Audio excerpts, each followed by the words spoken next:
श्रीमद् भागवत गीता के 17वें अध्याय का महात्म्य सुनते हैं। श्री महादेव जी कहते हैं, हे पार्वती, 16वें अध्याय का महात्म्य बतलाया गया। अब 17वें अध्याय की अनंत महिमा श्रवण करो। राजा खड़गबाहु के पुत्र का दुशासन नामक एक नौकर था। वह बड़ी खोटी बुद्धि का मनुष्य था।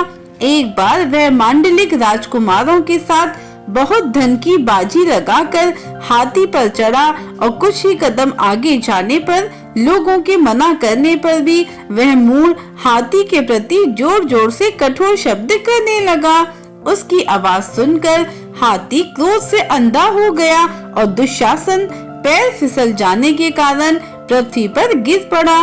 दुशासन को गिरकर कुछ उच्छ्वास लेते देख काल के समान निरंकुश हाथी ने क्रोध में भरकर उसे ऊपर फेंक दिया। ऊपर से गिरते ही उसके प्राण निकल गए। इस प्रकार कालवश मृत्यु को प्राप्त होने के बाद उसे हाथी की योनि मिली और सिंगल द्वीप के महाराजा के यहाँ उसने अपना बहुत समय व्यतीत किया। सिंगल द्वीप के राजा की महाराज खड़गबाहु से बड़ी मैत्री थी, अतः उन्होंने जल के मार्ग से उस हाथी को मित्र की प्रसन्नता के लिए भेज दिया। एक दिन राजा ने श्लोक की समस्या पूर्ति से संतुष्ट होकर किसी कवि को पुरस्कार रूप में वह हाथी दे दिया और उन्होंने 100 स्वर्ण मुद्राएं लेकर उसे मालव नरेश के हाथ भेज दिया। कुछ काल व्यतीत होने पर वह हाथी यत्र पूर्वक पालित होने पर भी असाध्य ज्वर से ग्रस्त होकर मरणासन हो गया।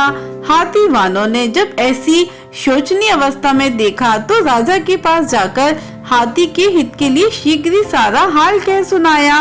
महाराज, आपका हाथी अस्वस्थ जान पड़ता है, उसका खाना पीना और सोना सब छूट गया है। हमारी समझ में नहीं आता इसका क्या कारण है। हाथी वालों का बताया हुआ समाचार सुनकर राजा ने हाथी के रोग को पहचानने वाले चिकित्सा कुशल मंत्रियों के साथ उस स्थान पर पर्दापरण किया जहां हाथी ज्वरग्रस्त होकर पड़ा था। राजा को देखते ही उसने ज्वर जनित वेदना को भूलकर संसार को आश्चर्य में डालने वाली वाणी में कहा, संपूर्ण शास्त्रों के ज्ञाता, राजनीति के समुद्र, शत्रु समुदाय को परास्त करने वाले तथा भगवान विष्णु के चरणों में अनुराग रखने वाले महाराज, इन औषधि से क्या लेना? वैद्यों से भी कुछ लाभ होने वाला नहीं है। दान और जप से भी क्या सिद्ध होगा? आप कृपा करके गीता के 17वें अध्याय का पाठ करने वाले किसी ब्राह्मण को बुलवाइए। हाथी के कथनानुसार राजा ने सब कुछ वैसा ही किया।